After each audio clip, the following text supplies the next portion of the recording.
Before the Bible, before Egypt built its pyramids, before science spoke of atoms or evolution, humanity looked up at the night sky and asked a question older than words. Where did we come from? Today, we journey 5,000 years into the past, to the hot winds of Mesopotamia, where rivers carved the first cities and imagination birthed the first gods. This is part 1, the Sumerian beginning when the gods rose from water. In the beginning, there was no earth, no sky, no time, only Namu, the primeval sea. She was not a goddess yet, but the endless water that held all potential life.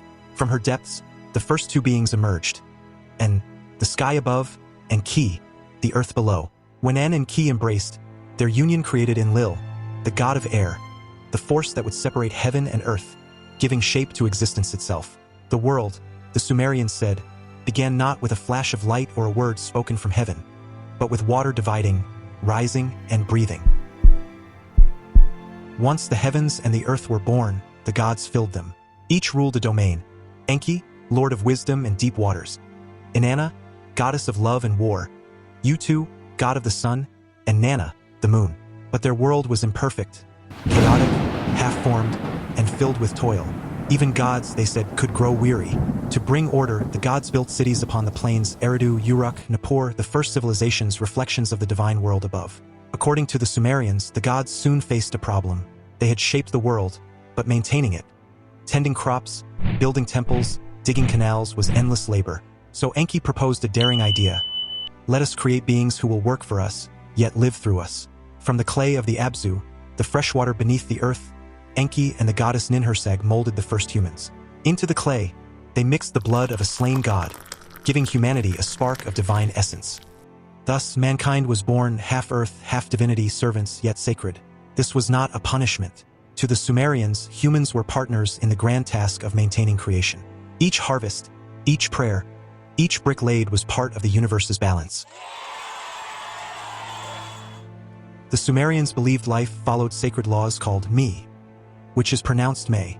These May were the blueprints of civilization, laws of kingship, art, love, war, and wisdom, gifts stolen and shared by the gods themselves. In one myth, Enki, the trickster of wisdom, gathers the May and gifts them to the city of Uruk, ruled by Inanna.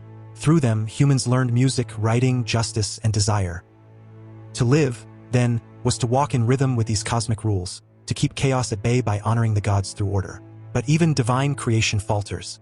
One day, the gods grew angry at humankind's noise and arrogance. They decided to wipe the earth clean. Only one man was chosen to survive, Ziusadra, a righteous king of Shuruppak. Warned by Enki, he built a great boat, gathered animals, and endured a flood that swallowed the world. When the waters receded, he offered a sacrifice. The gods, moved by the smoke, granted him immortality. Sound familiar?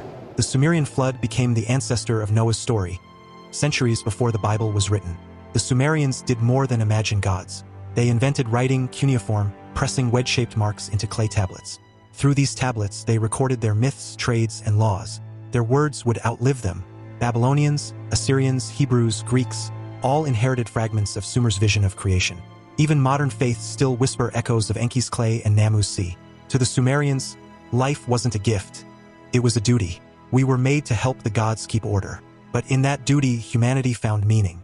To build, to sing, to write, to worship, these were divine acts. In their eyes, humans didn't fall from grace. We were born into responsibility. And maybe, just maybe, that's the truth we've never really escaped. Centuries later, the Babylonians reimagined these stories in the Enuma Elish, where the god Marduk slays chaos itself to form the world. From there, echoes flow into Genesis. The earth was formless and void, and darkness was upon the face of the deep. Even in the Quran, the theme of creation from clay and water endures. The oldest stories never truly die. They evolve, carried in the language of each new age. So, what does this ancient myth tell us about the beginning of life? That before science or scripture, humans already sensed a profound truth. Life is born from water, shaped from earth, and animated by something beyond either, call it spirit, energy, or consciousness. The Sumerians didn't just imagine gods. They imagined the meaning itself. This was part 1, the Sumerian beginning when the gods rose from water. In the next chapter, we'll journey to the biblical creation, where a single God speaks the universe into existence, and humanity takes its first breath in the Garden of Eden. But before then, we are going to uncover some deep stories behind the Sumerian texts, where we will talk about their bad sides and the wars between them. If you want to understand how belief evolved, stay tuned. Because the story of creation isn't about gods alone. It's about us, trying to remember where we came from. If you are confused about what you just watched, don't forget to leave a comment and we will uncover that. Like and subscribe for more.